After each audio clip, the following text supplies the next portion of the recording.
told them, I expect this week. I mean, like literally, this week start. They're gonna go back and since we're still using Navigator, it's not like it's a huge. Yeah, all we have to do is just give them access and they'll have it. And I should have mentioned that up front, that was a huge point of reason I wanted to put the antidote, not even going to fight for this, but we didn't change our whole system to do it. So. I think we've got it down, I mean, it will be a change in payroll because we'll have to have some different codes and stuff, but we'll take care of that. Okay. It's just at the last minute, because when they sign up, then we've got to manually put everything on payroll.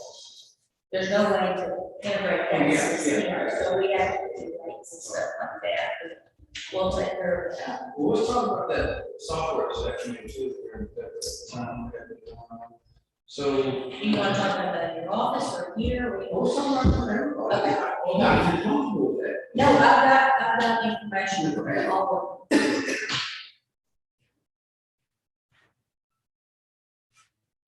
You know, at the end of the day, the insurance only costs about $41,000 last year. Even though $59.50 more a month, we're saving at $30,000 in brokerage fees, so we don't have to pay the brokerage fee. So instead of being $71,000 increase, it'll be $41,000 increase. Pretty good. Yeah, what was one big one? Better insurance. Amen. Amen. I'm really glad that it's No, it's not, it's the same as current, so I feel like this, so you know how this is our current insurance right here, and you got that product, what it is. So it's not the second part. Michelle is, So that's what made me sorry to forget that. most I of wish you them got one are part. due sit on, first of all, it's 60 days. No. So if somebody hired. Sir? When you have insurance, the first one. Wait a minute. Get out of here. No, he saw it go up, his mother-in-law, had surgery. Only if they have an event, so there's a place. So if you decide. Last week, then 60 days. Then. Okay, ladies and gentlemen, this time we're going to call this course back from recess. It is continuation for me. It is 1:30 p.m. This is continuation of meeting that started at 8:30 this morning. This is the consent day of August 2021. Let the record reflect there is still form commissioners present established, commissioners government have to leave their same family business. And this time we'll continue our budget hearing. Our veteran service officer, Mr. Brad, with us today. What you got, sir? Just, y'all get my note? I believe so, but what was it? We've been very little sleep and a whole lot of work last week. It's okay, it's okay. Basically, I just want to do everything as it is. How's the car holding up? It's feeling good. Is it gonna need more this It's year? had some work done to it the last 2 years, but it seems to be on a perfect spot right now. We're gonna need to put tires on this year? I just did that. You just did that, Yes. okay? I just did that. I had to get 2 back tires. Okay. So, we tried to use in stock tires, but that car apparently is different from every single SO car out there. So I went and got 2 tires, when I got over there, I realized there were 16s, and apparently I had 17s on there, so, I went to Morgan's, Alan gave me a good price for it, and, we paid the same thing for the tires. That's nice, good deal, good deal. You think the car's gonna hold another year? Oh, yeah, Okay. easily, and, so that's good there, basically, like I said, I just wanna say thank you, and, you know, leave everything as it is, just go get it done. Well, we're fine with that, we're not anticipating any cuts whatsoever. I know we've got, medical insurance outside of, this world. We just made a decision this morning to go back to a PPO health plan. It's gonna be a little bit better plan. We've got currently opened it up for a little more. You know, you can go just about anywhere. So When will that change? October 1, right?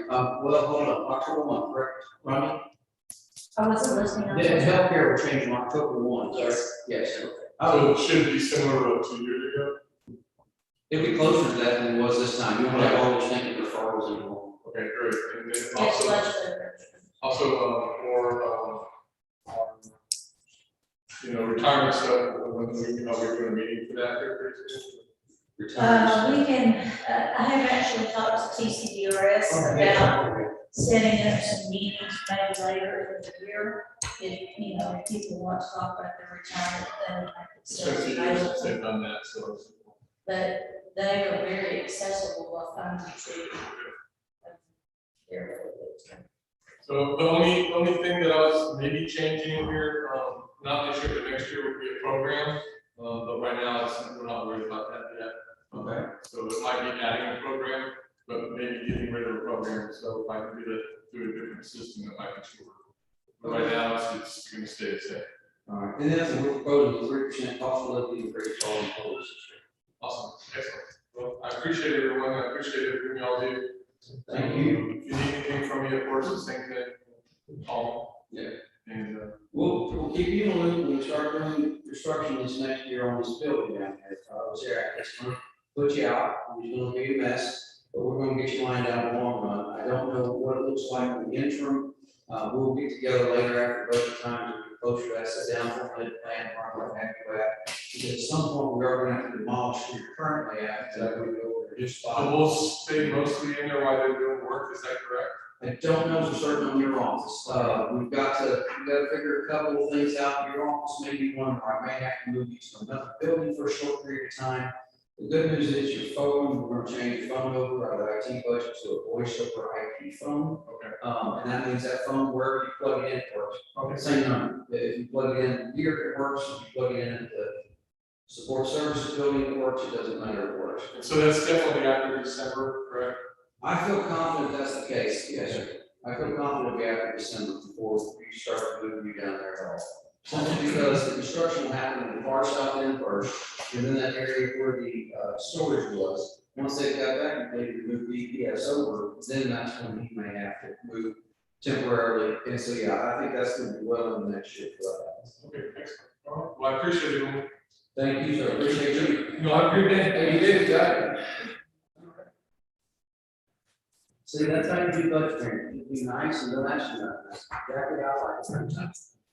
Well, oh, yeah, I got you. All right, next up, this is the sheriff's office. Well, What you got, man? All right, the sheriff's office guy takes up a couple of pages. Let's go back into the upper 30s and we'll start from there. 38. It's gonna start on 37, or say, you already have this. Yes. So we put forward a very robust budget, if you will. And some things that we tried last year, and then we believe that we accomplished it, to do a zero balance budget, and we worked towards that end. But the budget that we did submit was rather robust. There were certain things that we highlighted, and we sent this to Judge Lewis as well. One of the things last year, if you remember, we felt confident that we had the money to provide our employees with a 5% increase. So we gave the options for 3, 4, and 5, and then ultimately we got the 3%. Part of that 2%, if we'd gotten the 5, was help close that gap. So back again to this year, we were asking for a 6% increase for all of our employees. We went online. We noticed that on August 5th, the proposed budget for this fiscal year had been posted. So we saw that it was 3. So we know that was cut too. When April did all the numbers, she factored in a 10% increase to the healthcare costs. Initially, we thought it was gonna be a lot more than that. Yeah, right. And yeah, initially you told us 33%. Yeah. Then after other discussions, so she factored in 10%. And I think the actual ends up being just a little under 4% countywide, with an increase of 71,409. We'd also, in our request, we'd like to go to have the ability to pay overtime to our employees. We were and have been paying overtime under basically an emergency situation with staffing and everything else going on. at the end of the day, Yeah. okay, you want me to stop? No, we gotta heard this. Okay, yeah. So we have a lot of unfunded liability costs with our employees that have, they're maxed out in either, their comp time and whatnot. And so when they leave, we have to pay them out. What we're looking at doing is the feasibility of perhaps lowering the comp time down. We're not gonna mess with the PTO at this point, but lower the comp down to about 160 hours. And then have you guys consider paying out the employees down to that number, like a one-time payout, buyout, and using something like the rainy day fund to fund that. Then moving forward with the ability of paying overtime, we would then try to keep everybody down below that 160. Because at the end of the day, if this continues and we just continue to build and build and build, I mean, they can't take the time that they're accruing because we're so short staffed. Talking to our neighbors, they're in the same situation as we are in terms of personnel. Everybody in law enforcement is fighting the same battle. So this was just something that we put in there as consideration. The overtime thing had been cut from pretty much everything we put in for has been cut. One thing that we've tried and asked to do for the last couple of years was to get, so when we did the career advancement plan, we have things like certification pay. Earlier today, you had one of our employees that's getting the hostage negotiator pay. And we limit that to, I think, 2 positions. For the last couple of years, we tried to, and when we did the CAP, the career advancement plan, we tried to get it for all of our employees. The only employee that was left out of that was actually the sheriff. He's here. And he has a master peace officer's license. So we pay everybody for their certification, their education, whatever's highest. So we're asking that he be allowed to collect that as well. It's the tune of $2,100 annually. It's for his master peace officer certification, because he is the only one in our agency that doesn't receive that. So when marijuana was essentially, they changed the law in terms of marijuana, made hemp legal. So it made it very difficult for sending off weed to get processed at the lab. DPS lab can't do qualitative and quantitative. So we send any weed case of any significance to a private lab and we pay them. It's about $200 a sample for testing for prosecution. So our lab testing fees have gone up. We asked for an increase in that, and that was cut as well. About everything, one of the things that we asked for was the $60,000 for our Motorola handheld radios. Tom mentioned something to me this morning about going forward with the 800 megahertz thing and him getting some money, but I just don't know where that revenue came from. And Rebuild America Act Fund. Okay. So I limited amount of money, things I can spend it on. One of those is communications for you guys, so I got the money, I'm good. okay. Expenses out. Yes. Is that equipment? Not in your budget, no. I'm not giving you access to money. I'm keeping it for myself. I'll spend it as I need to. So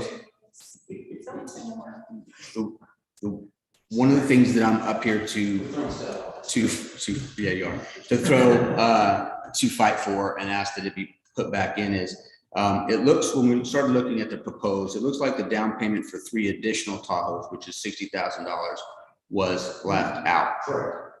And in order to keep our fleet new and current, we need those 3 vehicles annually as we rotate some out, like our 2017s will be rotating out. Those are right around the 165, 180,000 miles currently, the 2017 models. And they're going to the shop more often as that. So really and truly that, and we would like for you to consider moving Susan back to create basically the bond desk clerk position. this position, and I want to basically get her out of dispatch completely. The reason being is we've had some bonding companies from outside the county come in and try to do some things that, and she was able to catch them with help from the district attorney, the county attorney, and Judge Harris. But we really need that to be a full-time position and move that under the jail and get her out of dispatch. We'd also ask for an additional K-9 unit simply because of the call volume that he does, and then wanted to increase our dispatch as well. And the money in terms of the prisoner transport, we can make do what we have. But I would like you guys to consider giving us that $60K for those 3 Tahoes, and then moving request a bond clerk position under the jail, which would essentially move Susan out of dispatch, and I would fill that position in dispatch. So creating a bond clerk position right now. so there's not, she's wearing multiple hats, and that's why her hours are just through the roof. We have Susan Schultz. Oh, she's doing the bond clerk now. She has been. Yes, she did. She, okay, I didn't know. Yes. I thought there was somebody else. that- Yes, when Kathy left and went to Kathy's the one who used to do it. Whitney, Susan's great at it. She's awesome. It's simply, she's wearing too many hats. That's too much to carry.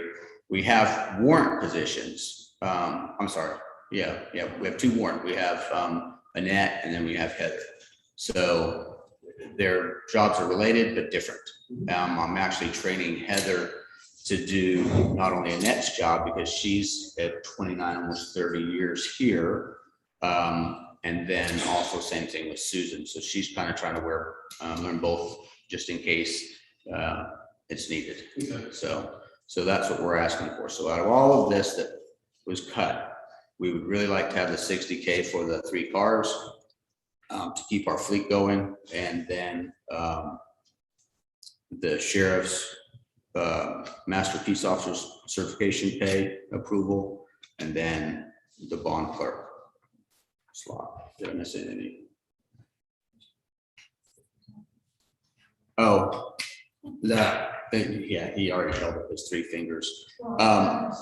So, yeah. Right now, money before I can do everything. Yeah. There's 250,000 additional in the budget last year, but I'm glad you shoot the fences, guys. I mean, you know what you're thinking, so 1.4 million requests, so I only brought in an additional 500,000 revenue, and I got to split it across the whole county.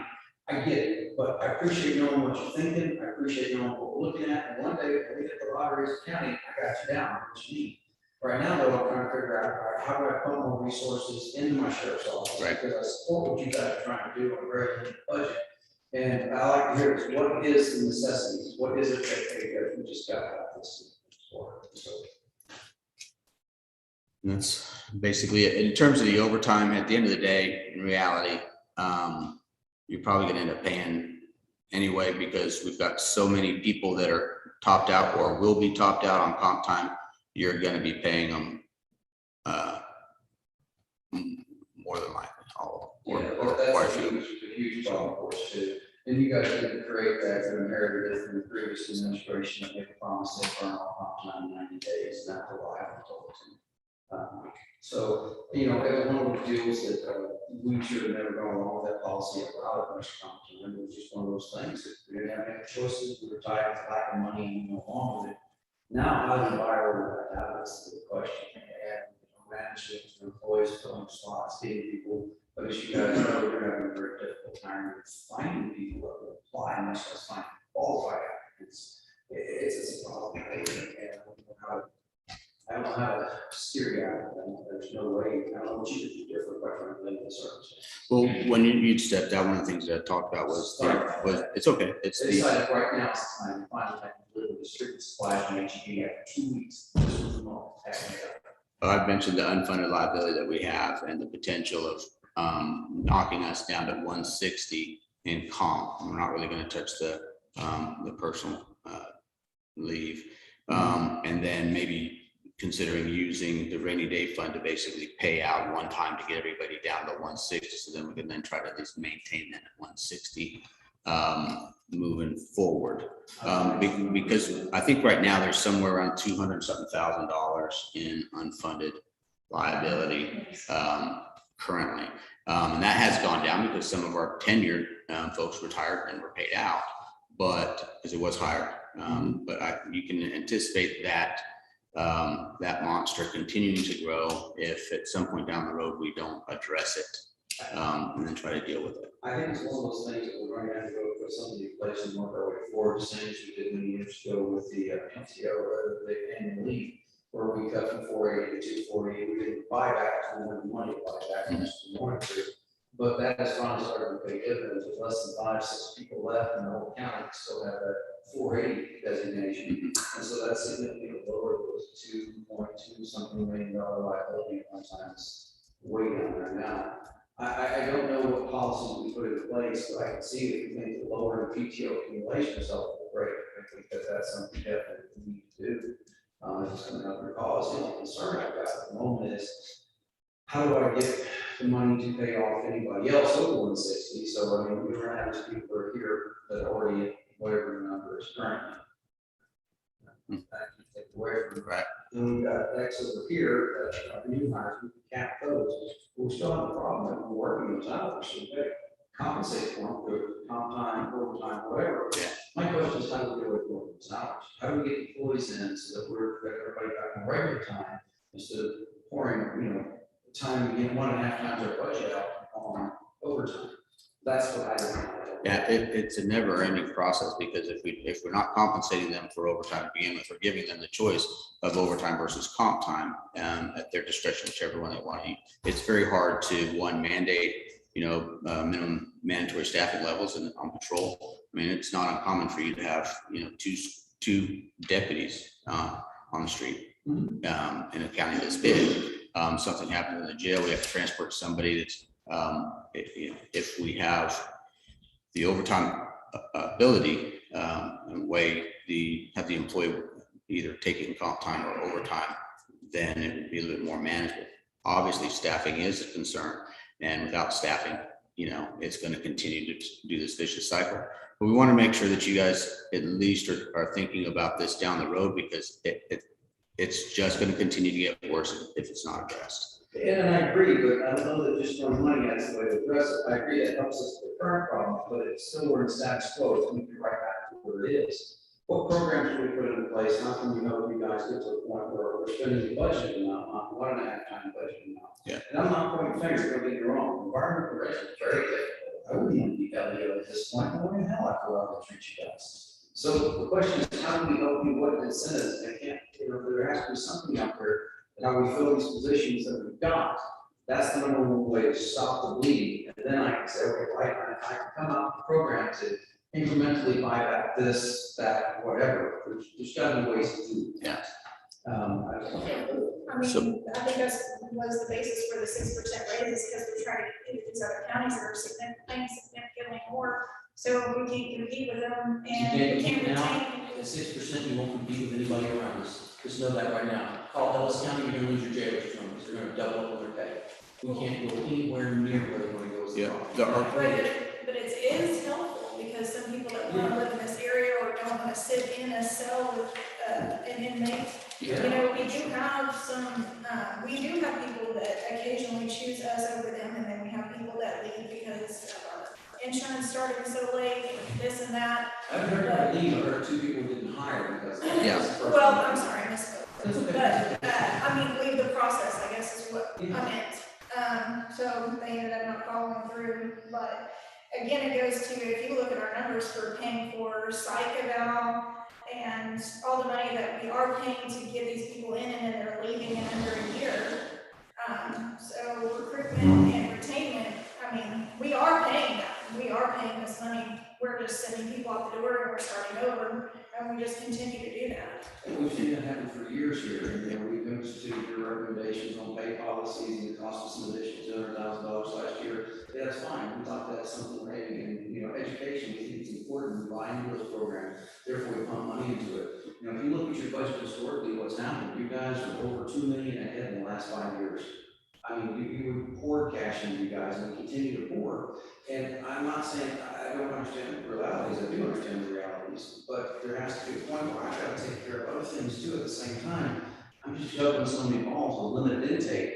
How can I help you that's non-cash motivated? I mean, I know that it's like vehicles, once the commissioners originally, hey, we gotta have these vehicles. I get it, but at some point, I'm limited in resources, the next number of dollars in means X number of dollars out. And I can't ask you conditions, it's just how do we get creative with what we got, how do we put policies? We didn't build Rome today, we're not gonna tear it down today. How do we start these policies? I think you guys are making some good progress, I definitely need to make policies, the education policies, for paying dividends. What's the next policy we put in place to start implementing and working our way out of these things? I think the biggest thing I see right now, though, is we continue to get deeper in the hole, again, not through your fault, it's not through your point. But as more people bounce around, it gets more competitive. Ellis County decides, hey, we've got a tax base of almost 200,000 people, and maybe twice what we're paying our jailers this next year. How do we deal with that, man? What do I do? At what point do I just give up and say, oh, no, you got the next day, I'm done? And that's not gonna happen, because that expense is way more expensive than actually running the jail. It's just, you know, we're trying to rock a hard place here, and at what point does the taxpayer go, we're not gonna talk to you about this anymore? That's my concern. Judge, I think one of the big issues that we're seeing as far as retention, I worked in the jail yesterday with them because we were short in the jail, so I worked a shift in the jail. And I mean, we were all over the place all day long. We had attorney visits, we had MHMR visits, we were moving people around left and right. You know, we have 3 hours a week mandated recreation. And we were running it with 4 people, which is just not safe. By numbers, now that we got a ruling from the jail commission, we were within our numbers because you can count Central. All these years before, all of the inspectors were telling us, you can't count Central. Police told me that we could not count I've Central. heard that multiple times over the years. Well, we got an email from the jail commission, from the director also, and they looked at our design. And the way the design is, from Central, we have the 45-degree windows where you can view all of the pods or all of the dorms around Central. So the design of the building is what opened that up. But with 4 people that we had yesterday and the numbers of people we were moving, it was absolutely not safe. So running we were at 162 yesterday. We had 5 come in to book in. And I mean, 4 people in the jail with those kind of numbers, it was just, and the bad thing about it is the inmates recognize this. So if there's a time that they're gonna act out, it's gonna be when they're short. But what happens, everybody's hustling and bustling, and they're tired, and then they have to work extra shift too to maintain the mandated numbers. And that's part of the hurdle that we're trying to get over, you know, somewhere out there, and it's just, that's what's causing problems with retention. And that's the, 24/7. you know, the answer to that, we haven't found it. I've talked to sheriffs all over, they're having the same problem, and they haven't found that answer, but, I mean, and again, we're on the lower end of the pay scale as far as what's around us. Eric McGee, our attorney, he summarized it best that I've heard it. He calls us a third world county because we're on the line right there in between, you know, the Waco and Dallas and Fort Worth. And we just don't have the tax base that they do, so. There's always been a taking over. We steal from Bosque, Ellis, and back my friends steal from us. I hate it, and, you know, it used to be Hillsborough and Hill County stole from each other. They raise our, we raise our pay, and there's somebody clean all of our clocks down the road. You know, it's one of the things, you can't blame them for, you can't blame them for issues. Yeah, I think part of what's changed too is positions are opening up in the better paying cities because of the mass exodus out of law enforcement. So that creates another big challenge for us. They're in the same boat. I mean, nobody's going into this career path. And so, but getting back to where we're at, is at the end of the day, I get that, you know, you held up the 3, I got it. The Tahoes, I'd like to change that. bond clerk, which would basically move, it'd create a position. How much is that gonna cost for bond clerk? But we're really just transferring. We're just trying, yeah, we're basically giving up a jail slot and Yeah. reclassifying her over into the jail. Forgive me, I misunderstood. And, I misunderstood. but that will open up, her dispatch I position. have no problem with So classifying. here's the deal. So it'll vacate a dispatcher position, put Susan in the jail. We have so many vacancies in the jail that we do not believe that will ever be fully staffed this year. So we'd like to put her under the jail and use that money. If we get to a point in this next fiscal year where we're down to one jailer position open, we'll just freeze it to Maintain. maintain Susan. No Because offense, it sounds like you can accomplish that right now. Just get your Yes. position open for over. Yes. Yes, but we want a blessing, yeah. Oh, no, forgive me, no. yeah, but all, There's no money change there for us. Yeah. That was my misunderstanding of the budget request. I thought there was an additional position on top of what you had requested. I just couldn't Well, find at it. some point, we will need to do that, but I don't foresee it in the immediate Okay. future, and I didn't want to submit a wage sheet and then.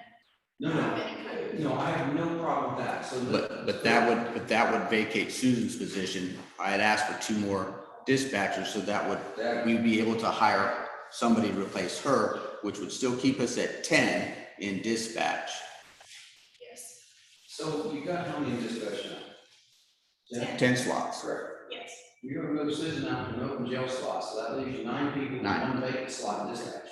Yeah. You got the money in the budget to do that right now, I'm Yes. saying, Susan. You can do that, okay? So, yeah, I have no problem. That's a net change we can help you out with, for sure. So, Yeah, we're not gonna mind that. Tell us what you need on that. Bottom line. so that just leaves his master's peace officer's deal. All right, And so. then, the cars. Okay. Let's, I gotta run numbers in the car. I want to so bad. I want to tell you right now, I tell you this, I'll do it. I don't know why. My relationship with you is about. I'm gonna run some numbers so that I can do it. Okay. It comes down to today. Well, this is pretty big, this morning we had to make a choice for insurance. I didn't bring money up into it, but one way, what we could afford, what we could.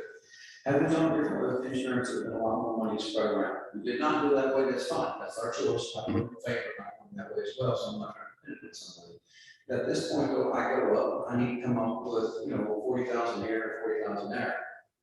I may or may not have a way to do that. If you give me a day or two to play with numbers, I'll get a better idea of what I've got and what I don't have at this certain point. Used to, I'd sit down here and budget hearing with a laptop and write all this stuff down. I want to go give up on that because I can't keep up, I'm not fast enough. So let's see what we can do. You said the thing that you have to do is move Susan to jail. That's doable. That's a non-money item for me. That's just changing titles. Let's do it, make it work. Because it doesn't affect our bottom line. It's almost going to do some penciling. Let's see what we can pencil out. Sheriff, I like it. I'm not denying your national pay. I'm gonna figure out what we can do, and I don't know how to do that, to be frank with you. I get it, you work what we pay, and you work a lot more than that. Let me figure it out, because we proposed like official salaries this morning. That was a vote we took this morning. So let me figure out what I can do, okay? And we'll go from there. What my standing is at this point, to go back and rehash that vote without all the commissioners here, because one of them's here, we voted on this morning, to get that done, but I don't begrudge that. In all fairness, and in all fairness to my boss, that's the same thing that's happened the last 2 years. So maybe in the budget, maybe we should go in the morning, maybe.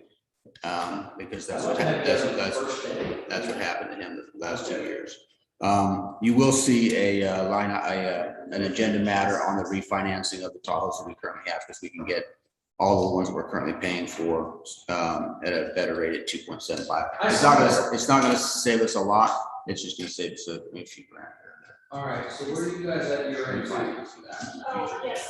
I'm sorry, what? Where are you guys gonna be at your?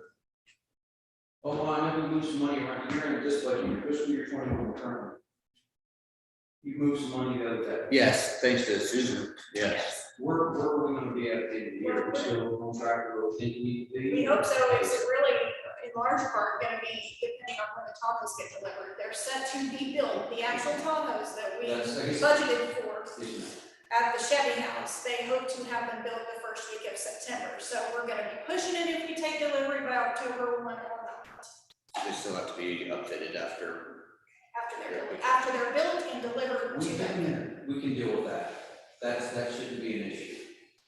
We have, didn't we budget for that? Yeah, we budgeted for that, but we're likely not gonna pay that out, Yeah, so so we that's can gonna be. cover that, so we can see where we are. We've done that. Yeah, we can number that. Don't let that cost you sleep whatsoever. We just, because we budgeted the current fiscal year, with every intention, COVID screwed up everybody's supply chain. Don't fret that one at least. That will encumber that money going forward. I speak for the commissioners. I hope we'll encumber that because that was already budgeted and now it's beyond your control to make it outside the next budget year before it shows up. We're on board with that. That's what we do. What about the ARP funds, can they pay stuff you'll need for That's- Motorola? I mean. Most stuff, communications, yes. if y'all have some stuff like that you'll need. If we have what stuff. The Motorola, the radio, that's what Yeah, we're they're playing asking. with 800 at, is the Rico America. We believe that pretty clear we can spend that money on that. And so we're talking about sizable sum of money there. That's gonna be close to about $1 million. It's our current estimate. That may go higher depending on radios, you know, how many radios we gotta buy, how many handhelds, how many cars, that kind of stuff. But it's one of the things we're committing to, is that we're going to upgrade our communication system here. If you got a system where we don't have dead spots anymore, one of our biggest concerns is we get an officer somewhere and we can't find that officer. Now, so we can route the new system, so we can track these guys and around the vehicle to some degree, but there's still just dead spots in this county. I mean, I have to say publicly where they're at, but we know they exist. And if we can find a solution that just eliminates those dead spots finally after all these years, it's just one way to simple, but easier on our mind. So I think it's well worth the investment into our people to upgrade that, and it's going to be sizable sum of cash. But yeah, radios, 800 to purchase of that. So I didn't know if they had any of that budgeted for next year in their budget, any kind of.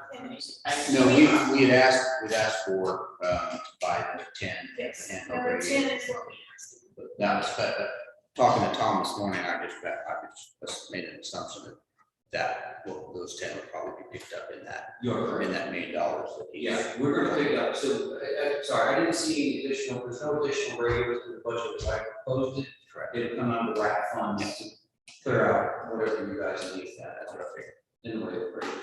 And then on your Tahoes, you're gonna have some to sell, or is that just gonna buy down your price? Well, The new one? the goal is to sell some, but we promised somebody we'd get rid of some Crown Vics, around the courthouse, so, probably, Yes, we do. it. they do. So, I mean, right now, we're hurt for parts. Is there any option, I know the sheriff is over the courthouse, but like on the bailiffs, like where they have, you know, we don't have court every day, do we have any other options of hiring somebody part-time to be bailiffs or something where it wouldn't cut into your budget so much? I guess the part, we actually looked at, private security to help, with, you know, still have bailiffs here, but looked at, private security to man the machines and stuff like that. And they could be armed or unarmed. That was pretty exorbitant. I imagine. That, I mean, so, Well, we actually did have to hire them because we didn't have the staff to sell somebody in Dallas, so we had to. yeah. Didn't have a choice We just there. didn't have a choice, you know. You know, I don't know, that's just the whole thing about filling positions, getting people to work, it's almost impossible. And I don't understand, you know, I wish I knew what we can do, and I don't think money's not a solution there. But what can we do, and I know you guys are trying, I know you're out of crew, I see your efforts on Facebook, I see them, I hear about them elsewhere. I don't know what else. We've gone as far as, there's an academy class right now in El Paso. That graduates, takes the test in November. I've been communicating with some of them, trying to get them here. These are people that put themselves through the academy, have some background that's, you know, favorable. Trying to get them to come here afterwards, as opposed to going to El Paso, San Antonio, Austin, Dallas area to, I've got one right now that we're basically trying to get and hopefully get some more. Same thing with some of the other academies as well. You know, everybody's looking for their first job. Those are the ones I'm trying to grab. Quite honestly, a lot of the veteran ones are the ones that come from larger agencies that we see. We kick a lot of those out because they're involved in complaints or some sort of a malfeasance or an indiscretion. Quite frankly, they might have been hired here at some time in the past, but not now. And you know, we kind of keep a high bar. Had to let somebody go recently for some things, and I'd rather pay right. So, you know, it's trying to recruit quality folks, and it's very difficult in the marketplace. It's extremely difficult in the marketplace, especially with the current climate. So I don't have the answer. We've been looking for the answer, you know, but we'll keep banging along and, you know, doing what we got to do.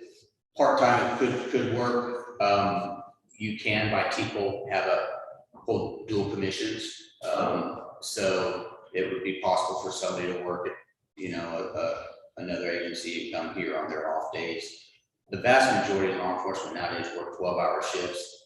They can easily go to an app and sign up for off-duty jobs for $50, $60, $70, $90 an hour, depending on what it is, and just go up in the Metroplex and freelance. So getting them to come here and stand a post, it'd be very difficult to do. I mean, we could certainly look at it, but I maybe with some of if Chief Kane would allow maybe a dual, maybe get some of those guys too. I don't know, but I just don't. Yeah, I think that would be a difficult thing to accomplish. Well, I think that, you know, the latest cycle of this is something that definitely was sit down with you guys, starting now, more important each year. Look at who those people are, and I want to do comparison, what are the benefits, what are they paying, what are salaries? What is it we're looking at? How much of a deficit are we in? Nowhere in deficit. How big of a hole we in when it comes to others? Are we 3 digits down, 4 digits down, or are we? So, well, when I compare, I know that Ellis County they're well in the double digits down. Johnson County is huge, but part of their problem is that jail that they're taking back over. It was a privatized jail. I didn't take it over. So they are blowing us up with advertising in terms of what they're offering their staff. You know, we can't offer a sign-on bonus because we're a county. We've checked that through TAC. You know, municipalities can do that, but up in the Metroplex where I'm from, they're 34 officers short of a 300-man department. They had an entire academy class quit over the course of a year after getting out of training, and because they require a 4-year degree to work there, those people left not to go into law enforcement. They were just so disillusioned or whatever the case was, they left and went on to somewhere else. So some of the people, we're not losing everybody to other agencies. In fact, I would say it's not a significant number. They're just leaving the profession. And then the baby boomers are retiring, and then you got the COVID where people get figured out that they can sit at home and draw paychecks on. Whether it's unemployment or working remotely, I mean, we're just up against a lot more. But I do want to put in my one plug here. Just for the Tahoes, you know, we started this program where we're trying to rotate the fleet, and so to stop doing that is going to be critical for us. We had 4 Tahoes in the shop last week, and it was scramble time, and we're almost got our fleet to where we're not going to be in that position anymore, but we have to get those Tahoes, or else this program it's not going to succeed. Yeah, I remember when we started this several years ago, we started out with 3 vehicles, and it was 4 vehicles, and the next year it was 6 vehicles. Right. And it's just one of those things that continues to eat away, and I get it, you need it. I have variables in the way of income.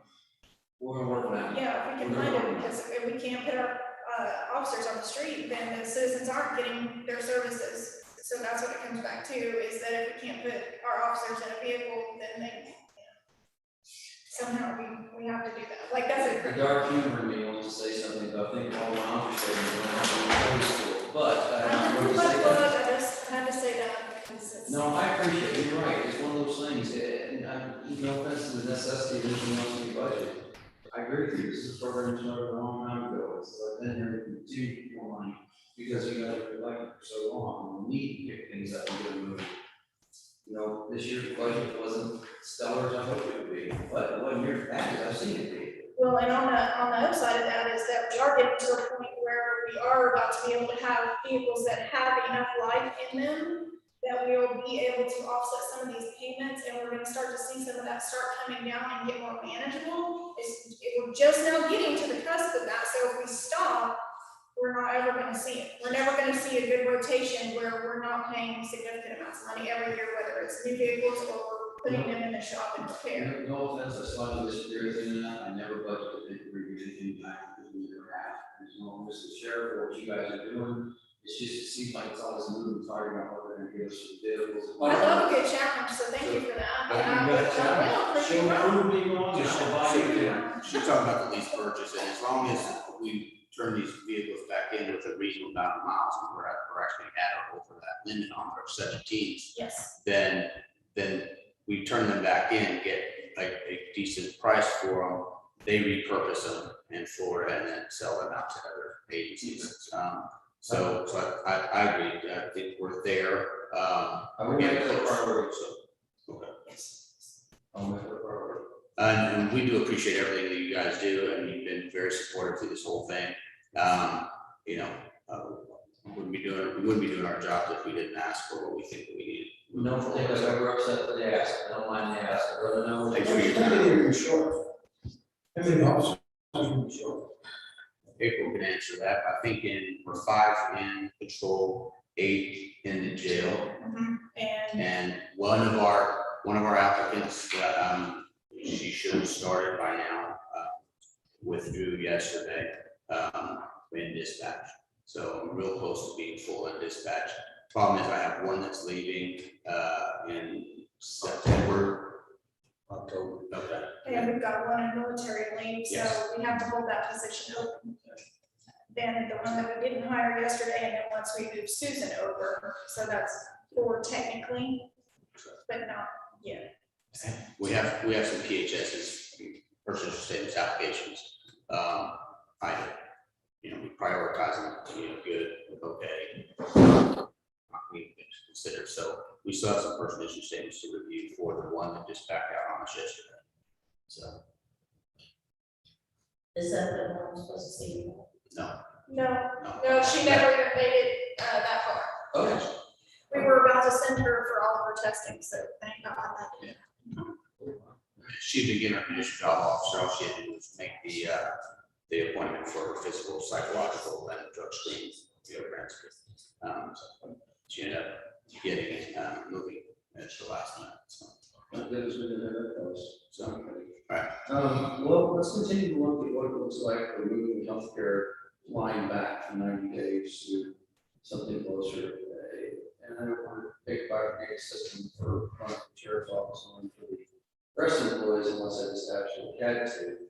But if there is some way, and I'm not asking you to math in front of this down here, but Well, I did find out, I called the four counties that, compete with quite a bit. And all of them are doing the first of the month following. For Johnson County and Ellis County, it's 60 days. okay, And for McLennan and Nevada counties, it's, after 1 full month. okay. So, I like that.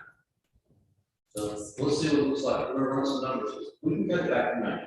And then, because Rhonda mentioned something I didn't know, that if somebody were to leave another agency, they could keep their COBRA for that period of time without a cost unless they used it. Right. So that would be something that I could explain to potential applicants. Or There's a resource providers. 60-day rest period. So, You have to make the election by 59 days, 60 days. Somewhere in there, I didn't even put you on the spot, sorry, Trevor, question for you. Yeah. I don't know, that'd be an insurance guy's question, probably about. Yeah, and I think people would gamble for 1 day. Yes, ma'am, I agree with you. I Yeah. think that's a big Yeah. gamble. and also too, I depend on them greatly, and they do a wonderful job. So if we haven't gotten their budget yet, I really encourage. Well, no, she told us, Give she's it everything they gonna retire next year, we're trying to figure out how to make it a living, so, I'm just waiting for Walmart to start opening up their greeters, and I'm gonna take that job. Probably a lot less stress. And one thing we're talking about, while we're here, it does kind of somewhat affect you guys, and we'll talk about everybody's in the room budget here. And it's the payroll system, and how we operate payroll, efficiencies of payroll, and you've got software you want to bring to us? I do. Because it's gonna affect them the most, because they have the most employees, not budgetary wise, but the way it works, what do you got? Well, I actually, mentioned it starting before us.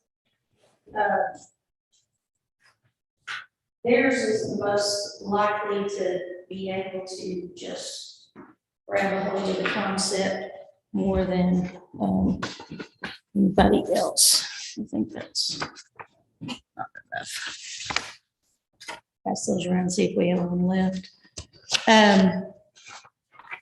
It's not the first little thing is about content manager. We'll go back to that one, but about 3 pages in, there's a quote for a thing called Executime.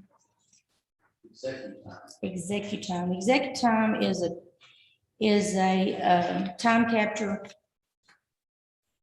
software that integrates into Encode. It's about an 8-month implementation on it. Realistically, it takes about that long. You have to put in all the variables and test out badges and those kind of things. There's lots of different ways to capture the time. Cost, let's talk about that first. Their contract cost of the one-time fee is $23,393. So you got $12,480 upfront one-time fee plus a yearly $10,913 recurring fee. So the first year we're looking at $23,393, and then the year after about $10,000. Yeah. $11,000. Okay. So that's the cost of it. Of course, you know, I don't need to tell y'all, it's the human error factor. There are so many variables, and bless y'all's heart, I know y'all did a really good job of getting everybody educated and everything, but every time that we have a change like that, it's a change. And when we have to figure overtime and that kind of thing, that part of that is a manual process. So we have to put in a manual number in there every time. And it's confusing to employees too, I know, but the main thing is if we can do anything to automate the process, it would be very helpful. There's also hardware costs that are a little bit further in, I think. What kind of hardware does this system require? I mean, I guess I'm not asking this, but how does it work? There are a lot of different, and I don't know all the ins and outs of it, but what I do know is there are readers or time clocks, whatever you want to call them. The reader portion of it is, if you go with a no reader, which is just a manually typing in your employee number and that way onto the keypad, that's one way to do it. There's one that has a reader on it where you swipe it or you do a barcode badge. There's a proximity reader, and I think that is, if you're in close proximity to it, it grabs your tag, you know, it grabs your information. There's a biometric reader where it goes off the employee's fingerprints. What about a situation where somebody's like calling in from the duty station other than 406 Hall Street? If they come on duty? There, I believe that there is also an app where you can go in and put your time in. And I think, and you can do that through your computer too. So basically what we're doing right now is we're putting our hours into a spreadsheet and entering it into the computer app, you know, that would be essentially what we're doing right now. And I think that like our clerks and people in the house, that's probably what, you know, is the best option rather than hanging a time clock on the wall. I'm just trying to think logistically how it works. Okay. So, Sheriff, I'm not sure what your promise is. Ask I'm anything. Sheriff Deputy. I'm live on the west side of town. That was one of my questions that they probably just asked. Yeah, and I say, hey, my job, I take my car home. I come up, whenever my shift starts, I get in my car, I key up, let dispatch know I'm there, and I go to work. unless I- There's no excuse when you've got an app on your phone. How does the sheriff, his administrative team verify the accuracy of that app? For like, we had a time clock, I watched you walk into the building, somebody saw you do it, but on the app, I can just go, oh, clock now. That's basically what we're doing right now. Correct. But we do have the radio check on, and, you know, they log on to the computer, they check into service. So it would be nice if that, like, transfer, that would be great, but then it would probably be somewhat of a nightmare, because if I come on at 2:23, or, you know, not 2:30. Yep. Or, you know, how that, but if it calculates everything for you, then. I mean, my 10 cents of it calculates and works, that's sounds like a good deal. It's just thinking of practicality, making sure we're not shifting the bigger burden to somebody else. The other, well, there's huge burden on Scott and April and Pam, and I don't know if there's anybody else involved sometime, if when they're out, other people are involved. There's a huge time waste right now. The onus definitely would be more on the department head. Like you guys, your guys would put their time in. You may have to help them, I don't know.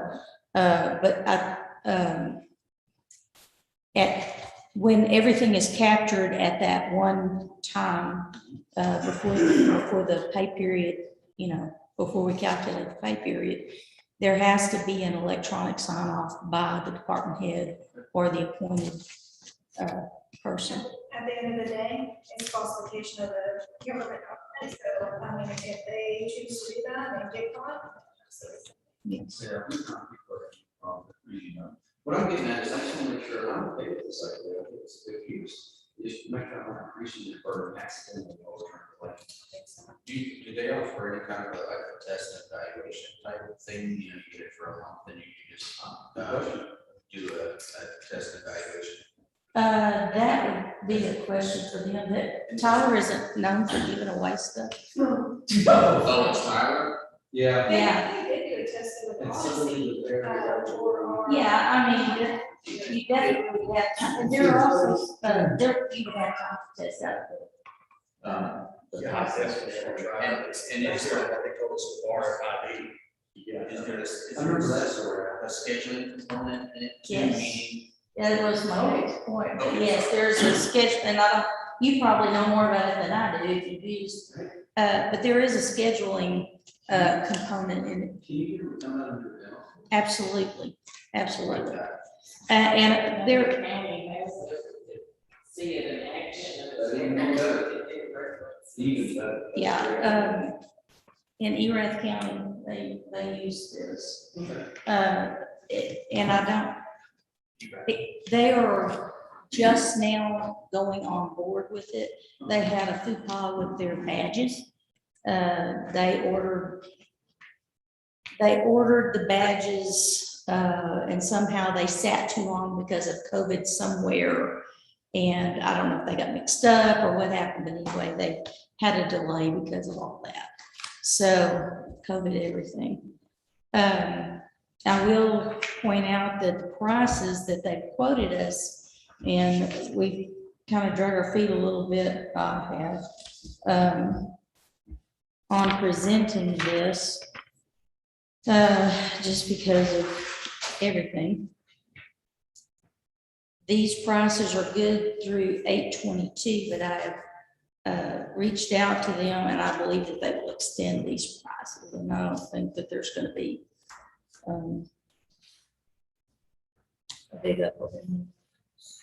Does that mean you have to have a time clock with all the warrants? You could opt for a time, time clock at the barn, or you could opt to do it on the computer. Or on the app. Or right? on the If somebody app, just chose to do an app, we wouldn't need any further in theory. Right? Yeah. Because I can tell you how much I agree with, oh, yeah, we did that at Great Prairie, it was a nightmare, and they went away real fast. It was- That's right, just for 4 million. the biometric readers, They no, don't they work. don't work. They just were nightmare. Almost, I would think that almost everybody is gonna wanna log in with their computer. That's in, you know, that's working in the building, or if they're away, they're gonna do it remotely. My deal is- Same thing here. We've killed these conversations in the past, it's not that this isn't a good idea, it's just, well, I don't have to do it, they don't have to do it. And you must make sure you can use out there that kind of look at all these things. At the end of the day, if everybody can agree that, hey, we're gonna beta test one department first before rolling out to everybody else. And I hate to beta test for $23,000, that's the one. But, you know, one size may not fit all. I want it to, I want it to work where it fits everyone. Their setup was a little better because it command and control of the staff. They've got levels of people that pay Yes. attention. My office is easy. Theirs, it's a little more difficult. They told the guys, hey, one morning, you took up that blade, you start over here, or what? Well, then maybe an app might be usable for them instead of a computer on it. I don't know. I don't either, and I don't wanna, I don't want anyone to feel like this is, hey, everybody's got to punch a clock because you're not being honest. That is absolutely not the point Correct. at all. The point is that we're at the growth point right now where we're already at, like, you know, 210 people. We've got Susan's office and my office working on this from Friday through Wednesday. And when there's a holiday involved, sometimes it's a little nightmarish. And again, not to belabor the point, but with all these certifications and all that, with the manual calculations that we have to put in each time, there's so much room for human error and just processing time. Well, let's reach out to you right now, see how they did it. Let's reach out to people tired and down here. Okay. I've spent a test run there and see how it works. And quite frankly, I know that we have Encode, the same rates as Encode, we should be looking at it because Tyler does not play well with others, or if I keep saying. I don't know if there's anybody that's other business that I've heard, say, hey, I want to enter Tyler, and see how we're going to get. Yeah. But You can sign in yourself. Good, Mhm. so that way if they're off, well, somewhere, they could just sign in yourself. sign it up. It's not that big, brother, but But then it could be. I guess there is a, maybe it could be. I'm sure there is. But, well, yeah, but I mean, it's, yeah. Y'all have any other questions or questions to ask them? No, it's a good idea. I like that idea. I'll schedule them as quickly as I can get them. Still it's over with, because it's one of those things that we can save that much time. They're gonna save time, you're gonna save time. We take human error out of the equation and it decreases efficiencies. Okay. So, Do you want to talk about the other piece of it now? Okay, so content manager, we are getting away from on-base because we're not supported with them right now, and Susan probably knows more about who's using on-base, maybe more than I do, but I'm sorry? Sport department still really using it, you're the heaviest user on base for storage. Yeah. Number two at this point, well, hyper technically, VC still has a lot, but they don't use it per se, former VCs, but a bunch of junk in there. So that's, but the daily active user, after that, Karen, this is just, that's kind of the. Gotcha. I don't know how much, I still don't know how much time this is gonna add to us or take away from our processing time, but I think that it will be, in the end, it will be a lot more efficient because basically what it will be doing is tagging those documents within the same system so that when I ask for information on a certain invoice, the invoice is actually there where I can see it with all the sign-offs and all the documentation that goes, we'll scan it as we go. more than one big bulk thing at the end. And it makes it easier for the auditor as well, since she's got to double check the same. Yes. So Yeah.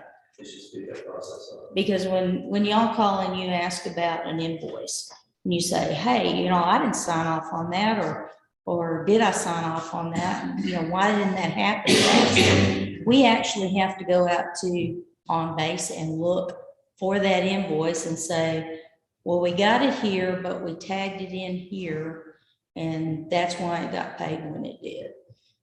Those kind of things. Or, did they charge us tax? Did we take it off? We actually want to go back to that invoice, and it takes time to do that. So. We have to look it up in Tyler first to see the Yes. figure or see the actual date, and then go through the other systems to actually see the. I don't have a problem. And the costs on those, initial cost is 18,787. Recurring fees are 3,700 a year. Not worries. It should be the front page. Is it not? No, it is not, it doesn't say 18,787. Page 7, so $15,000, third party, summer total 15,000 plus 3,700 per year thereafter. License is 8,800, implementation cost 5,200, And I don't remember what Phil said the costs were for On Base, but there's, $37,000, so, 10 times. so it's a big savings to implement this. Yeah, 100% discount. Anyway, that's what I have. Well, go ahead and get that working, because Okay. we are, we won't be supporting On Base, I understand how important it is, that. Even if we have to push those docs to a third party, to another database at some point, we're still gonna be phasing it in. We've got to make it On Base, it's just what they're gonna cost the intellect and the server. But we don't have support on it, the software as a service is gonna be some insane amount of money, like 60 grand. Just nuts. It was one number, and then your cost was 40. Just can't justify it. So we have to look at it. So we find the contract, that's what it is. So, and it's rotation tire,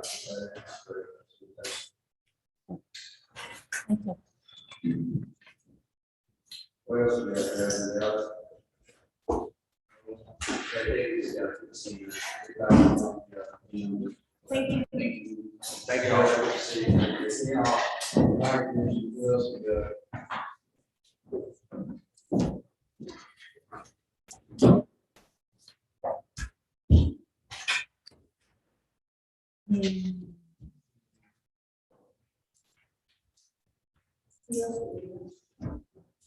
Congratulations to Tina Lincoln. I saw her report there. Tina, I have not heard from yet, so. That's two parts left. I might have this gentleman.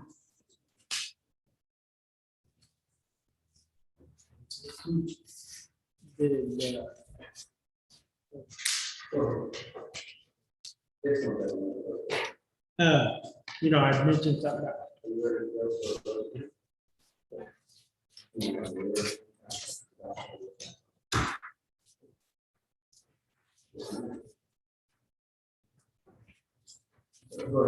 I was just gonna tell y'all, I have a seminar at 3. I've got an online thing, but in the budget, through some of the new legislation, we collect, or I guess when the juvenile reestablish the drug court, we get drug court fees, and we put them in a fund.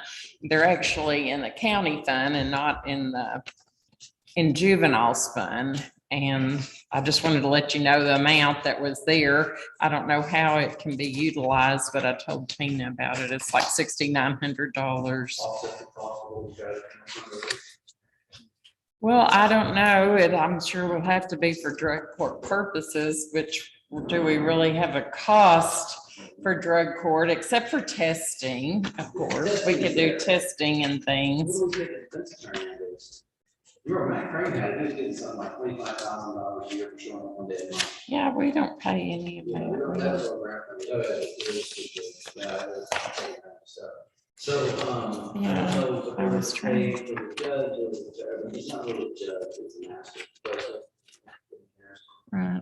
Oh, anyway, there's 8,800 at the end of June, and I don't think that I've, Are we paying the defense attorney? no, we don't pay anybody So the anything. defense attorney nowadays. I don't know. I don't remember. Used to we had. Shane and Tina run it. That'll be a question for her, but Well, we'll do that then. we're not paying a judge referee. I guess we could pay them something. We can't pay them 25,000 a year, but We're not we paying could anything pay. as far as I'm concerned. But I'm asking about the defense attorney, not the judge. Do we have to pay the defense attorney? Used to the original part of that program, you had the judge, referee, master. Then you had the defense attorney, you had Tina on her side, and then you had a couple other social-ish workers in there. That was the original setup years ago. I haven't been in a drug court in several years, not juvenile drug court here, so I'm not certain, but I remember all that was grant funded at that time. And we Right, had and that grant was the funded. stipulations of the grant, and this isn't a grant, it's just fees that we collect that we're able to retain a percentage for the drug court. So, I mean, if we're not paying anybody, I would think we could use it for the drug testing, and that would free up some money in our budget. That way, I just told her I would visit with her about it, and I've got something to learn about. I think this is the ARP, some kind of meeting of our deadlines and reporting on the new Biden funds. So I was gonna go listen I'm to. waiting for the day to change the rules last minute. They're all over the world, like plans out in the Jesus. That's my biggest fear. I think if you were over 250,000, you had to give them what your plans are, but I don't think we have to, so. No, so what do we do for non- That was a good deal, but I just wanted to make you aware that there were those funds, and y'all can ask her further. I just, to my knowledge, we're not paying anybody for a defense attorney now. We're not, they would have to submit it under a court. Maybe it's under court-appointed attorney fees, If they're paying, they may not be paying it. Yes, I really do. but anyway, I know her and Shane run that, so. All on the way upstairs and catch this. All right, rest of the way, thank you. Thanks. Okay. Yes, we're supposed to be, I may have one guy, maybe two, talking retirement. Do I need you, there's a very little amount, not any in part-time labor, budget. If they retire and I use that money to transfer to part-time, the money's left over. You definitely do. You think use the part-time to get you through in case you need to? Hmm. You use part-time to get you through? Yeah. Unless, I find somebody to replace it with. Makes sense.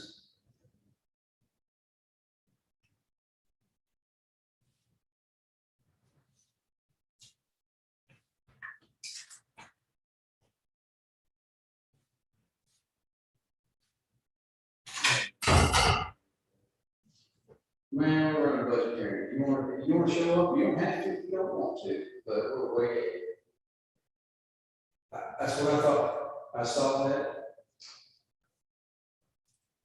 No, no need to apologize. I mean, you guys are the forward, you know, the forward, I figured that might be the case. So, hey, we're doing cool. We're doing the same thing last year. No, that's I think it's 2% across the board, across the board, increase the board. We like it too. You're aware of that. I don't have to say, oh, sorry, good deal, good deal. Shake your So, head, yes, that's what we're got. we're good.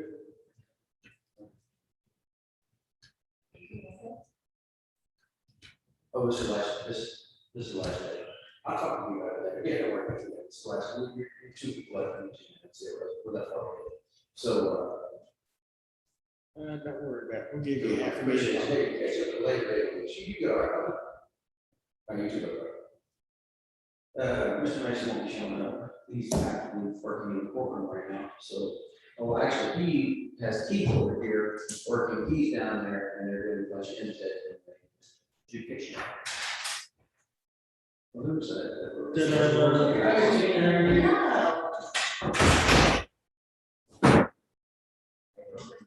You're late, we said the best way. On the last one, oh my goodness. I figured, I was been waiting all afternoon for y'all to call, so. Sorry. No, thank you, this won't work. That's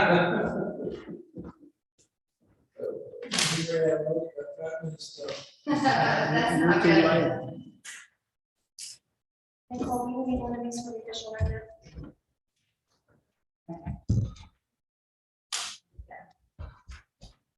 And so, are you guys ready for me to start? Go ahead, yes, ma'am. Awesome. Hopefully, the juvenile budget, gentlemen, Johnson, our own budget, we support that budget, we are finding our general non-departmental transfer to juveniles, and you will find that on page number 15. If you will look down your page to the second to last line, $90,000 is proposed amount this time. 15, 15, he said. one time.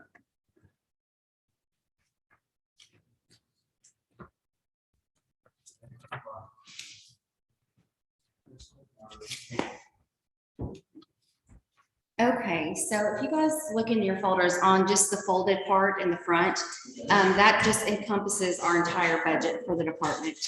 And so I know that that's not as important for you guys to be looking at specific to the Hill County budget, but I know y'all like to see that general picture of just, you know, what grant funding we have coming in and how we're spending some of those dollars. And of course, the very first page that you see is what we've proposed for our budget for this fiscal year, which is 92,500. And then that's going to be on the very front page. And then 10,005 for the utility account, that's standard for what we do for the utility account for the last several years. The 92.5 is broken down so you can see specifically operating travel expenses, of course, juvenile detention, and then just some of that salary breakdown. As you can see on here, the only person's salary that really comes out of county funds at all is generally mine, as well as just then the phone allowances for each of the employees for the entire year. So that is our proposal that we have for this year. But I know that you guys really wanted to be able to see a better picture of what it is that we do, because I know sometimes we're kind of over in that corner by ourselves, quiet, and y'all may not know what we want. So I really put together some information for you guys so that you guys could see like what I present with the juvenile board. So the next page, if you flip over, you actually see the total number of referrals that we had this last year. And so if you look at that very top number, you see total referrals, 425. And so even though we know that right now arrests have gone down because of COVID-19, because of the programming that we offer within our department, we still have consistent and high number of referrals for our programming. And so a lot of that stemmed from specifically our juvenile resource officer program, and I'll talk about that in just a few moments. But I really just wanted you guys to be able to kind of see the picture of what we're really doing, because I think a lot of times people don't realize how busy we really are, even though we're a small county. We really do a lot of programming with our youth. And then just continuing on to the 2 pages later, which it has a breakdown of detention expenses. And it's the one that's got some of the highlights with the yellow. And if you look there, you'll see this is what we spent. Last year, we spent $94,137 in detention. And so I kept threatening and saying, I'm going to come back and ask for more money. So far, we have made it through the budget year without having to ask for additional funds. And so, which is a true blessing. But I wanted you guys to really be able to capture that and see that because it really shows the level of offenses we do have coming post-COVID. Our level of offenses are rising as far as sexual offenses, felony offenses. But then you see that and you realize when we're detaining, we're primarily detaining felony offenses. I believe there's only one misdemeanor offense that's listed in that whole spreadsheet for you guys. But it really gives you guys an idea of being able to see it from a broader perspective. Yeah. The 425 up here, is that people repeating or is that 425 individual kids? That's 425 original referrals. So that's kids, but that's also our prevention program that we do through Robert Wilkinson, our truancy prevention program. And if you go back to that front page, yeah. How many unique? Oh, 409. 409. Yeah. So it's not the same kid over and over and over. Right. It's a couple of kids, a couple of times. Yes, That's yes. important. Yeah, most of them are unique, and most of them are unique and specific to Robert's program. As we get to that, you'll see his program was the one that had 381 referrals. You know, detention, and when that a potential problem, then y'all have a bunch of kids y'all have to pay somewhere. Yes, Because I know there, once we signed, I don't know how many contracts. yes. Everybody from here Yeah, we went literally all the way down to Victoria County. Yeah, we went all the way down to Victoria County. Yeah, and I think we're really kind of being pushed back into that situation again now because of the Delta variant that's coming out with COVID and the numbers rising again.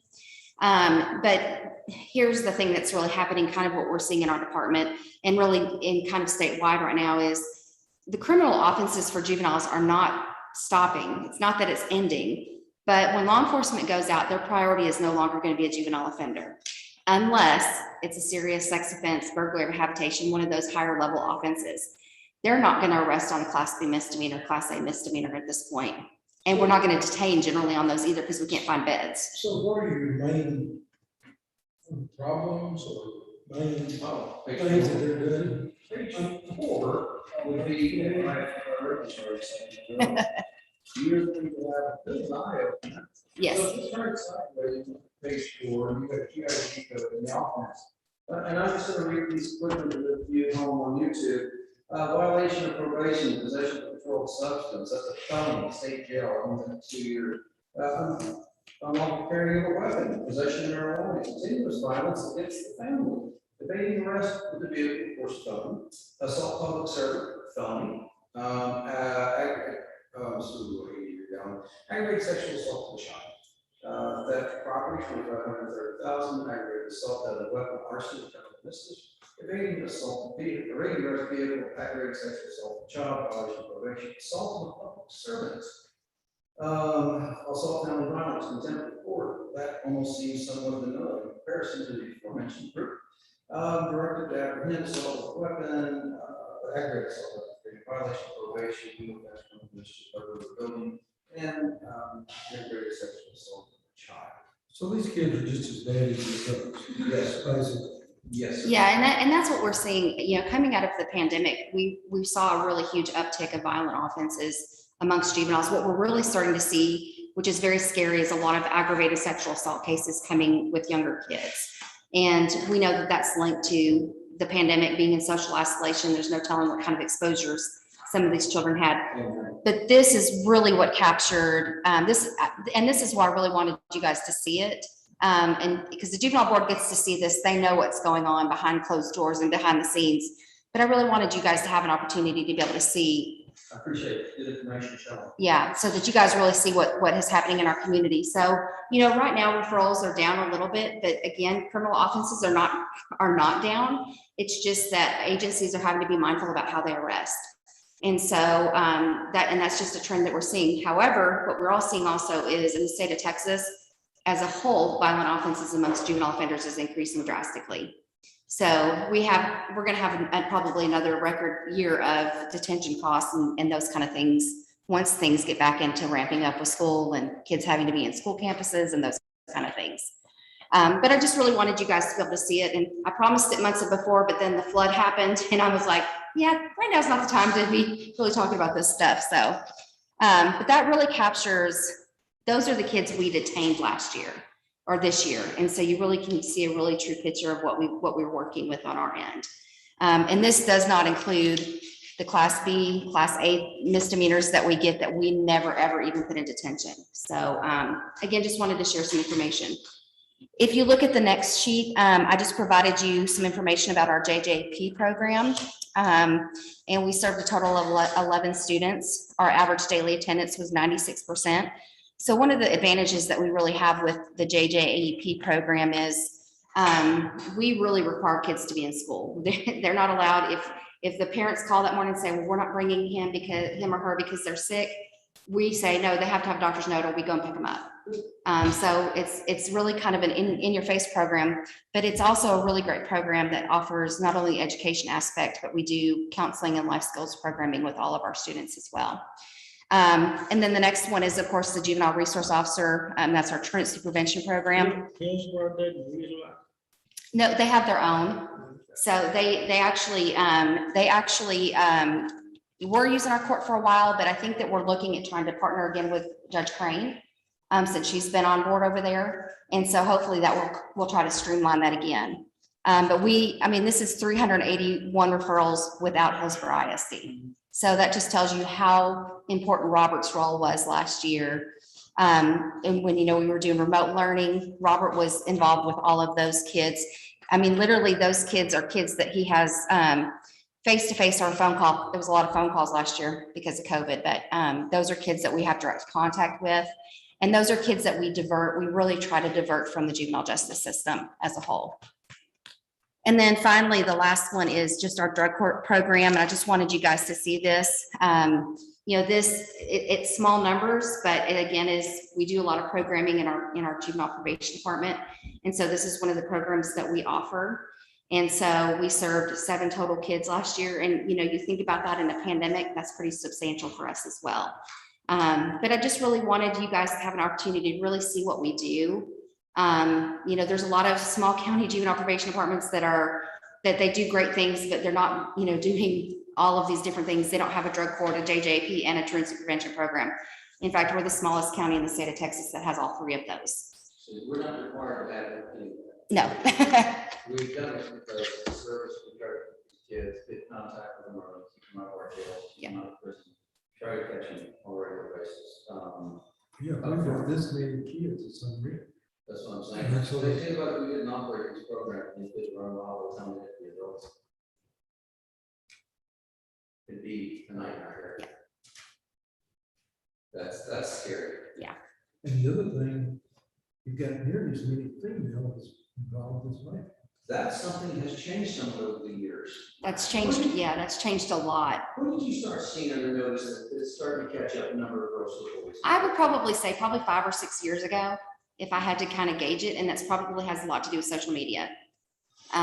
Because of the behind the scenes social media stuff that happens with females. Yeah. I just remember the first jail took, they got back there and they mentioned, I think they had 20 some odd women. Mm-hmm. And the ladies as a group that were there, they were just astounded. They had no idea there was any women in the county jail. And much less an entire pod for them. Yeah, and what we see with the female offenders that we end up working with is there's a lot of mental health that goes along with them. So, almost in our entire caseload, and literally almost every one of our kids are in contact with mental health services too. But the females are certainly the priority when it comes to mental health. We have to get those kids involved very quickly because when we're working with those female offenders, and the same with male, really, we want to make sure we start with services from the get-go because otherwise we won't be successful with them. Do we send you these to what I used to call reform school? I'm sure that land has changed today. We send them to placement. So all those contracts that you guys sign every year, those are placement facilities. And so they're either secure or non-secure. Most of the ones we really contract with are secure because, unfortunately, a lot of our kids like to run. It just happens. It's just the way that it is. But we have boot camps, we have drug treatment, we have sex offender treatment. So we really, when we're looking to select a facility for those particular youth, we try to look at the needs of the child. And then we try to put them in whatever placement's appropriate for them. So they're not even juvenile centers or. That's what she's talking about, like little days, we send kids to boot camp, that's kind of, you don't see a lot of that. Massville, reform school concept 30 years ago, lewis and abuses in the system, you don't really see that. So now what we have is this basically kiddie jail, or detention, is that term that's best to describe it. So the detention facilities, we're not detaining theft, we're not detaining simple crimes. We're detaining only now those felony crimes, that list of stuff that I read you. And you want to talk about the age of those kids, these kids range from under 10 years of age. 10 years to 16. I mean, I didn't know The state of Texas, a couple years back, actually disallowed any misdemeanors, it was 6. It's actually probably been about 10 years now. Yeah, it's, because I'm getting old. Yeah, so we can't commit any misdemeanor offenders to TJJD. In the state of Texas right now, there's approximately 725, 730 kids that are in juvenile in TJJD. So 98% of the juvenile justice system is being handled and maintained within your local jurisdictions. And so we don't commit kids to TJJD unless we have to commit a child to TJJD, like that's last resort. We do everything else first. You have clarification that TJJD and youth probation area, and then the state of Texas was, so we'll combine that and make it worse. And that's kind of what they did, and they started pulling funding away from it. Every year it's about $10 million back over by try to get funding back from them. And every year it's something less you can do, or you can only send this number of kids this year, we're not gonna allow you to do X, Y. So instead of the state taking up their business, once again, another unfunded mandate in County, Texas, is that we have to take out, we enforce the laws the state makes, we have to take and enforce to detain these people who violate those laws. It's beyond ridiculous. Yeah. And it's really, it ends up being a numbers game every year. Like I can propose a budget, but you never know what's going to come with it. And so this year, even though my budget was what it was, what we were able to do is some of the state dollars that I got for placement, I did not utilize. And so Susan reached out to me and we've been talking, and we do this at the end of budget year all the time. So she's applying some of that state dollars to the detention costs that we've already had. We do, I mean, I really do. I dive into looking at that budget and figuring out how I can save money. Because, you know, admittedly moving into future years, and Judge Lewis and I have already talked about it, we almost lost our office building and our JJP this year. And the superintendents did not let that happen. They were like, no, we're going to figure this out. So we're still there, but we're going to end up needing space for our JJP program in our building at some point. We literally pay $1 a year for leasing it. So we're very grateful and feel very, very blessed. But the superintendents are absolutely opposed to losing the JJP. So they were able to really kind of put a pause to that. The other part of that is once COVID numbers start to decrease and we do get back to arresting like we normally would and detaining like we normally would, we probably at some point are going to need another transport vehicle. Ours just are constantly in and out of the shop. We have the one good one, the Traverse we got a few years ago. And I only let one officer besides myself drive that, because I'm like, we're going to take care of it. We're going to keep it as long as we can. So that we're just trying to maintain that one vehicle, but our other ones are in and out of the shop all the time too. So I know in the future, we've got some things we're going to be asking for. But right now I don't have to ask for anything other than just my normal. So, you know, but I wanted you guys to really see that snapshot of what we really do. We're a busy little office for being small. Judge knows. Yeah. We're always into something. If I can dig myself into a new program, I'm like, okay, let's do it. So, and then I am also on the legislative team for moving forward. So hopefully that will have some good results for small counties because we do talk about those unfunded mandates all the time. So a lot of information thrown at you. If you have any questions later on that you want to ask me, just reach out to me, give me a call or email me. Or if you have any questions now, I'm happy to answer those as well. Or if you come to something Friday at 2. Is our juvenile? Yeah, our juvenile board meetings at Friday at 1:30, and then I have my, because we have our adult one tomorrow at 2. Yes, meetings all week this week. So yes, Yeah, I know. I'm like, I can't keep up with my schedule this week.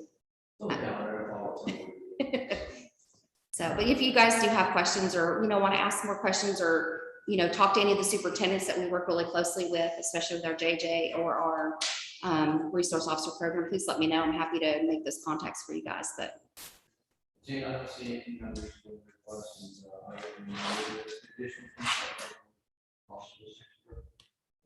And then I did want to mention too that, and I don't know if Susan came in or not, but we do have now specialty court funding that's coming in. Correct. That's on the later avenue, I was joking with her saying, also fund these other general fund. So real quick, I said a conversation about this a while. Tell us the outlay and the lay of the land in your juvenile drug court, how that's worked, who's doing what. So of course, Shane is our judge. He's been doing that, of course, with no additional funding. I mean, he just when I approached him with it, he very crazily agreed and now is probably regretting that immensely. But he does our drug court judge. And so Mickey does the prosecution for the county attorney's office. One of my officers is the assistant drug court coordinator, so she kind of oversees all of the intricacies of that within our office. But that program is a 4-month program. There is, and he does it pro bono. There's no charge. He just does it out of the goodness of his heart. I don't know how long we'll get to keep him, but I'm hoping that it'll be for a while longer. But we used to get funding from CJD, which is the Criminal Justice Division. Of course, our numbers are so low, and they were like, well, you really don't need that money. But we've still kept on trucking. We've still kept the program going for now since 2005. So that says a lot about the program. And this last year was difficult with the Zoom hearings and all of that, but we managed to get through it. I don't know if you have any input that you want to talk about with the drug court or. I mean, just with everything with juvenile probation, as it's invaluable to the community. Usually we're dealing with kids that do not have access to resources to be successful, and that's in their home life. And so we're trying to give them those resources. And when they enter the drug court program, part of my opening spill to them is that, you know, if you work this program, you're going to have me as a resource, you're going to have the county attorney's office as a resource, juvenile probation office. So, I mean, we've written recommendation letters for kids to get on the football team. You know, if they complete it and do well, keep up in school, and really work the program. I mean, we're trying to get them out of the environment that they're in. And it does, we have seen success cases and we've seen failures. But you know, that's just kind of the way the program goes. So what Susan was telling us, we have around 800 somewhere in the neighborhood. Yes. Cases come in. When her suggestion was that we use that to offset the cost of retesting. I think we're gonna have to put a special budget together. We've not proposed it as of yet. I'm just more aware until about 30 minutes ago. Yes. So that's something we can look at, but if it's proposals to put that towards, you know, the cost of testing or whatever operation. Well, and another area that might be really useful too is we did have like one juvenile that we did end up placing in a facility, and we paid just a very small portion of the fee for that child to go. So that's an area where that could be beneficial. As well as even if we have to detain, if, you know, Shane has one that he has to detain in a juvenile detention facility, that would give us a little bit of money as well. Well, if you do, I don't know if you've ever looked back, but we have serious special budgets. These are funds that are dedicated to only a certain thing. I wouldn't want to move that the general fund money. But Susan did tell us it comes to the county account. We kind of get Susan and we know what the revenue. Yes, absolutely. Number of dollars. Yes. And then lay out for some expenditure, be it, you know, miscellaneous, whatever you come up with. Okay. You name it, just give us a basic budget. Perfect. Make sure we can afford, that way you get the authority to spend it this next year. Sounds great. And we might end up needing that with, you know, once, if we go into social isolation again and then come back out, our numbers will increase again. I mean, literally coming out of COVID-19 pandemic, we had 2 sexual assault cases with 12-year-old perpetrators. So they're getting younger and younger and more violent. So just, you know, being very prepared for what might come. And, you know, hopefully I'm completely wrong, but the numbers and the data doesn't suggest that I am. So we'll see how things go. But we're a busy little department for being small county. And I don't know, we think that everything that we do is beneficial elections and for the community. And so we just really appreciate y'all's support every time I come here and ask for money or ask for anything. I really appreciate the support we get. I tell everybody, I'm like, my county is so much better than a lot of other counties because it works so well here and we're very blessed. There's a lot of counties that don't have the amazing relationships that all of us have. And so it's just a blessing to be here. So I'm very grateful. Commissioner's question, Chief. So you have assault cases? Oh, yes. I think I read a show. Well, I would tell you this. The 12-year-old. I was watching the Cowboys. You're not. Pam knows. Yes, she does. Pam knows a lot. You're reminding me, we're not in this courtroom, it's part of everybody else. I'll tell you the first thing that the first 2 months I was here. When they say there's a list, I didn't believe that was some degree. When you don't work inside this building, you don't work in our court system on day in, day out business. The basis of this, you don't see everything that gets seen. You hear these tales, but to see it firsthand, actually be upfront, and there's some stuff we simply don't talk about because it's too damn traumatizing for people. You know, these kids have got to learn this behavior somewhere. Used to, mom and dad, now it's the internet, you know, good night, where they're gonna take a, there's a whole menu of things out there, I never knew was even available. Thank God, I was there. But these kids just learn behaviors. And I think unfortunately, Gina's gonna be 100% correct in what we're gonna see as we come out of COVID. You know, we've already seen the adults come out. And you know, some rules to dictate their normal ways.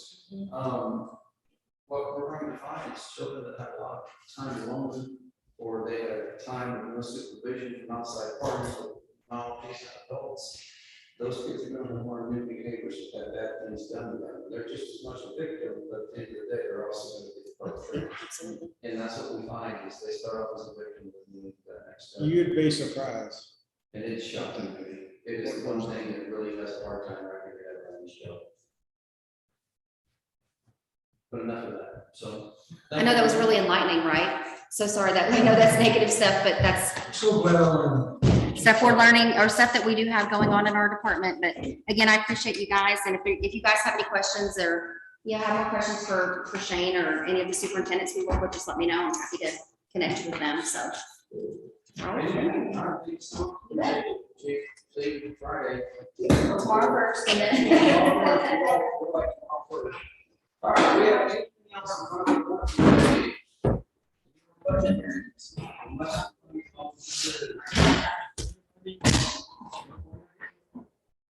Anybody?